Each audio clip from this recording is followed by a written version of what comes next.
आपण पाहत आहात सुपरफास्ट 24 तास न्यूज, बातम्यांचा खरा वेग। पुन्हा शिक्षकांनी आंदोलनाचं हत्यार उपसलं आहे।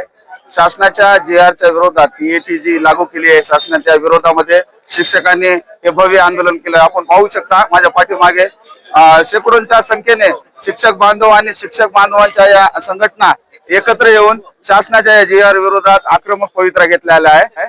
तर माझ्यासोबत राष्ट्रवादी शिक्षक संघटनेचे प्रदेशाध्यक्ष शिक्षकांचे नेते किरण सोनटके सर आहेत आणि सन्माननीय सर्व पदाधिकारी आहेत। आपण बोलूया आणि जाणून घेऊया। सर, काय सांगाल, आजचं हे आक्रमक आंदोलन अतिशय मोठ्या प्रमाणामध्ये शासनाच्या विरोधात होत आहे? माननीय सर्वोच्च न्यायालयाने देशभरातील सर्व शिक्षकांना एक टीईटी परीक्षा लागू केलेली आहे, जी की अन्यायकारक आहे आणि शासन आपलं बाजू मांडायला त्या ठिकाणी कार्यक्षम ठरलं नाही।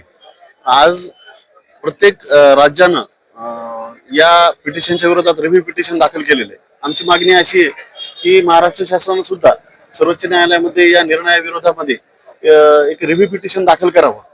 त्याचबरोबर एक शिक्षण सेवक जो अन्यायकारक कायदा आहे तो त्या ठिकाणी रद्द करण्यात यावा।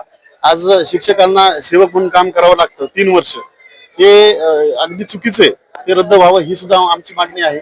त्याचबरोबर 2005 नंतर आमचे शिक्षक बांधव जे सेवेत रुजू झालेत त्यांना जुनी पेन्शन योजना लागू करण्यात यावी, ही एक आम्हाला आमची या ठिकाणी मुख्य मागणी आहे।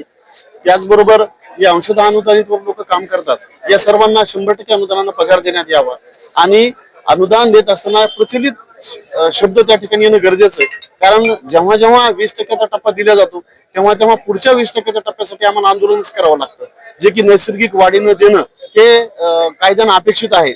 पण शासन स्वतःची मनमानी करत तो कायदा नाकारत त्या ठिकाणी मुद्दाम होऊन ऑर्डरमध्ये उल्लेख केला जातो की हा शासनाचा स्वेच्छाधिकार आहे आणि शासनाच्या आर्थिक परिस्थितीनुसार ते दिल्या जाईल। आणि आज सगळ्या गोष्टींसाठी शासनाकडे पैसा आहे पण शिक्षणासाठी पैसा नाही। दुर्दैवानं असं म्हणावं लागतं की आज देशभरामध्ये सगळ्यात कमी खर्च हा शिक्षण व्यवस्थेवर केला जातो। त्यातल्या त्यात आजची परिस्थिती पाहिली तर 2.4 ते 2.5% आपल्या जीडीपीचा खर्च हा शासनावर शिक्षणावर होतो, जो की माननीय माझे पंतप्रधान मनमोहन सिंग यांच्या काळामध्ये तो 4.77 होता आणि तो अगदी इतक्या मोठ्या प्रमाणात तो कमी करण्यात आला आहे। त्या काळामध्ये सुद्धा तो कमी होता, तेव्हा 6% अपेक्षित होता। जनरली 6 ते 7% आपल्या जीडीपीच्या शिक्षण व्यवस्थेवर खर्च होणं गरजेचं आहे, पण तो अगदी अल्प प्रमाणामध्ये करण्यात येतोय। वरचेवर तो वाढवण्यापेक्षा तो कमी करण्यात येतोय।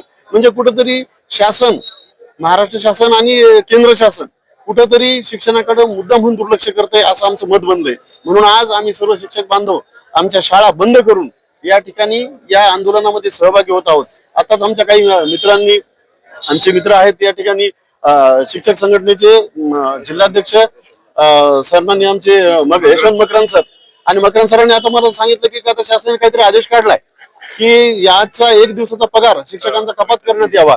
म्हणजे आज शुद्ध हुकुमशाही या ठिकाणी सुरू झालेली आहे। आज आम्हाला आंदोलन करण्याचा अधिकार सुद्धा शासनाने या ठिकाणी ठेवला नाही, पण हरकत नाही, आम्ही शोषित जेवढे आहोत तेवढे आम्ही क्रांतिकारी पण आहोत। प्रत्येक क्रांतिकारी हा शाळेतूनच घडलेला आहे आणि तो काही शिक्षकांनाच घडवलेला आहे। म्हणून आज आमच्यावर होत असलेल्या अन्यायाला वाचा फोडण्यासाठी आज आम्ही परभणी जिल्ह्यातील सर्व शिक्षक संघटना एकत्र येऊन एका विचाराने, एक मताने या ठिकाणी शासनापर्यंत आमचा आवाज पोहोचवण्यासाठी आज या ठिकाणी हे आंदोलन करत आहोत। निश्चितच शासनापर्यंत आवाज पोहोचवण्यासाठी हे आक्रमक आंदोलन आमचा पवित्र आहे असं किरण सोनटके सर यांचं म्हणणं आहे। मराठवाडा शिक्षक संघटनेचे जिल्हाध्यक्ष यशवंत मकरान सर आहेत। सामाजिक चळवळीत नेहमी सक्रिय असतात शिक्षकांच्या विविध प्रश्नावर। सर, काय सांगाल, काय भूमिका आहे आणि आजचं आंदोलन? आमचे स्नेही मित्र किरण सोनटके सरांनी आता हे आंदोलन कोणत्या प्रश्नावर आहे या संदर्भामध्ये आपल्याशी ते बोललेले आहेत। आपल्या सगळ्यांना माहित आहे की आज शिक्षकांची भरती बंद आहे, शाळांमध्ये शिक्षक नाहीत आणि जे शिक्षक नव्यानं भरती करून घेणं अतिशय आवश्यक आहे। तर त्याच्यावर अतिशय जाचकाठी लादलेली असल्यामुळं ती आणि शिक्षक भरती बंद असल्यामुळं म्हणजे अतिशय कुचंबनेची अवस्था निर्माण झालेली आहे। आणि एका बाजूला आपण म्हणायचं की त्रिभाषा सूत्र राबवा, NEP एज्युकेशन पॉलिसी राबवा, आणि दुसऱ्या बाजूला मात्र ती शिक्षकांची भरती रोखून ठेवायची, अशा प्रकारचं एक म्हणजे खऱ्या अर्थानं खाजगी आणि सरकारी अनुदानित शाळा बंद करण्याचं षडयंत्र अतिशय नियोजनबद्ध पद्धतीने हे सरकार राबवित आहे आणि पुन्हा एकदा सरकारला हे सांगण्याची गरज निर्माण झालेली आहे की राज्य करणे म्हणजे सूड उगवणे नव्हे, अशा पद्धतीचं सगळ्या भावना शिक्षण क्षेत्रामध्ये आहेत, शिक्षकांमध्ये आहेत. परभणी जिल्ह्यातील सर्व शिक्षक व शिक्षकेतर संघटनेच्या वतीनं आजचा हा महामोर्चा आयोजित केलेला आहे. एकूण शासनाच्या TAT धोरण असो, एक संच मान्यताचं धोरण असो किंवा पदभरती धोरण असो, या सर्व धोरणाच्या बाबतीत शासनाचे धोरण हे गळचेपी असून पूर्णपणे हे एकतर्फी निर्णय घेणार आहे.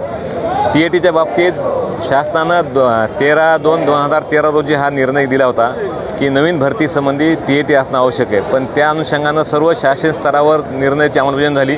पण कालच्या मान्य सर्वोच्च न्यायालयाच्या निर्णयानुसार TAT ही सर्व शिक्षकांना लागू करा असा जो चुकीचा अर्थ काढून शासनाने परिपत्रक काढले, त्याविरोधात सर्व शिक्षक संघटना म्हणजे आक्रमक झाल्या असून त्यांना हा निर्णय रद्द करावा. 13/2/13 पूर्वी लागलेल्या सर्व शिक्षकांना TAT लागू करू नये, त्यांना सर्व सुविधा व सर्व म्हणजे योजनाचा लाभ द्यावा. त्याचबरोबर 15 मार्च 2024ची संच मान्यतेविषयी शासनाचं जे धोरण आहे त्या धोरणामध्ये पण सरकारनं वेळोवेळी केलेल्या बदलाची अंतर्भूत न केल्यामुळे सर्व शिक्षक अतिरिक्त होण्याची भीती झाली आहे आणि मराठी शाळा बंद होण्याची शक्यता असल्यामुळं याविषयी शिक्षक संघटना ह्या आंदोलनाच्या पवित्रामध्ये आहेत. पाहायला गेलं तर TATचा निर्णय हा केंद्र सरकारचा आहे. 2009ला शासनानं ज्यावेळेस RT ॲक्ट लागू केला आणि महाराष्ट्र शासनानं 2011 याची अंमलबजावणी सुरू केली, त्याच वेळेस TAT असणं अनिवार्य होतं. पण ते कोणासाठी होतं अनिवार्य? की ज्यांची नवीन नियुक्ती होणार आहे त्यांच्यासाठी. पण सरकारच्या त्या धोरणामध्ये मध्येच काहीतरी आमूलाग्र बदल केला आणि सर्व शिक्षकांना लागू केली, ती अन्यायकारक आहे. शिक्षकांच्या या गंभीर प्रश्नांवर हे आंदोलन चालू आहे. सर्वांनी आपल्या या संदर्भामध्ये मागणी केलेली आहे. जिल्हाधिकारी कार्यालयावर आक्रमक भूमिका आपण पाहणे आता गरजेचे. शासन कुठल्या स्तरावर आता हा निर्णय घेईल. व्हिडिओ जर्नलिस्ट संदीप लहाने सगळं प्रतिनिधी अमर गालपाडे, राहुल महिवाळ, परभणी.